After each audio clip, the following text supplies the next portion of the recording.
Baik, assalamualaikum warahmatullahi wabarakatuh. Halo kelas. Hari ini di kelas fisika padat kita akan membahas sebuah tugas di minggu kemarin. Mungkin bisa di next dulu. Sebelumnya perkenalkan nama saya Aceh Putra Mula. Saya mengambil topik yang ketiga dan menurut kelompoknya hanya saya sendiri. Di mana dalam pembahasan kali ini kita ada tiga objek. Yang pertama adalah polarisabilitas akan berkontribusi pada E. Terus yang kedua, bagian imajiner dari fungsi di elektrik menentukan bagaimana bahan berinteraksi dengan radiasi elektromagnetik. Dan yang terakhir adalah peran fungsi di elektrik dalam menggambarkan aliran energi. Mungkin bisa di next. Nah, yang pertama,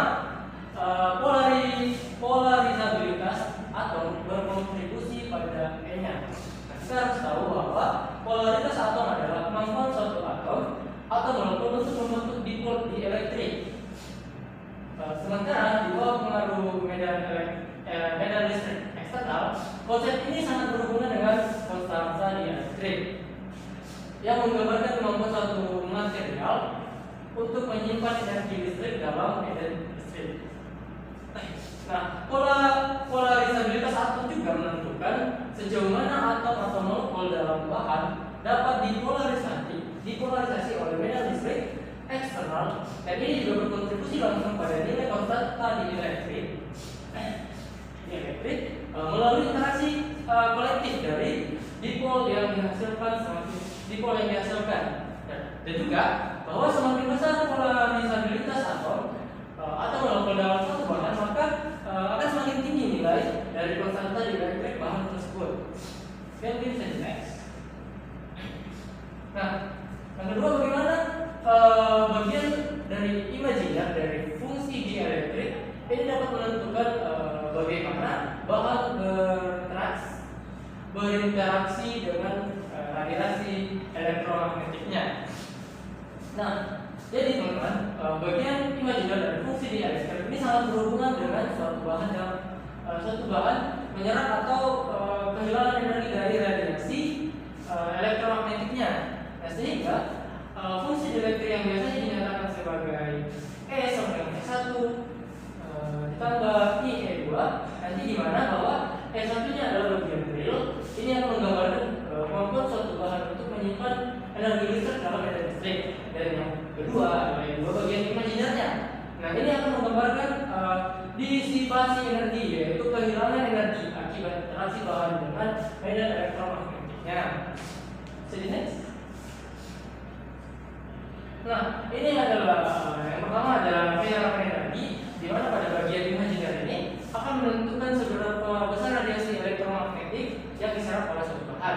Yang kedua adalah koefisien redaman, di mana nilai nanti dari E2 akan berkaitan langsung dengan konstanta redamannya, yang akan menunjukkan seberapa cepat intensitas gelombang elektromagnetik berkurang saat memasuki suatu bahan.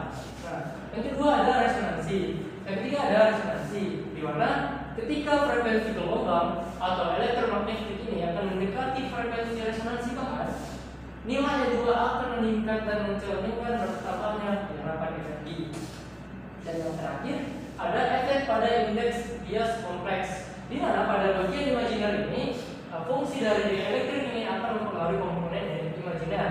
Indeks bias kompleks N sama S ditambah I, di mana Q merupakan suatu koefisien redaman atau konstanta ekspansi, dan nanti akan berperan dalam menentukan sifat optik suatu materi, termasuk di dalamnya ada transparansi, refleksi, dan juga ada opositasnya. Oke, mungkin next. Nah, yang terakhir yang kita bahas teman-teman, bahwa berfungsi di elektrik dalam menggambarkan aliran energi. Nah, yang pertama adalah penyimpanan energi. Jadi yang pertama adalah penyimpanan energi listrik. Nanti di mana bahwa di elektrik ini akan menyimpan energi listrik dengan cara menghasilkan polaritas ketika ditempatkan di dalam medan listrik, di mana muatan positif atau negatif akan bergeser, sehingga dia akan menciptakan medan internal yang akan mempengaruhi eksternal energi yang disimpan di dalam yang disimpan ini akan dapat dilepaskan. Seperti pada kompositor yang akan menggunakan dieletrik untuk menyimpan suatu massa. Next. Kemudian ada yang kedua, pengaruh terhadap medan listriknya. Nah, dieletrik ini akan mempengaruhi distribusi dan juga kekuatan medan listrik dengan menghasilkan medan internal yang berlawanan dengan medan eksternalnya saat terpolarisasi. Terus hal ini akan mengurangi efek dari medan eksternal pada momentum bebas di sekitarnya, sehingga dieletrik dapat mengubah aliran energi dalam sistem kelistrikan.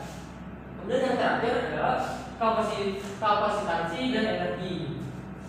Nah, kapasitansi ini akan mengukur kemampuan komponen untuk menyimpan motor listrik yang sangat bergantung kepada sifat dieletrik suatu bahan.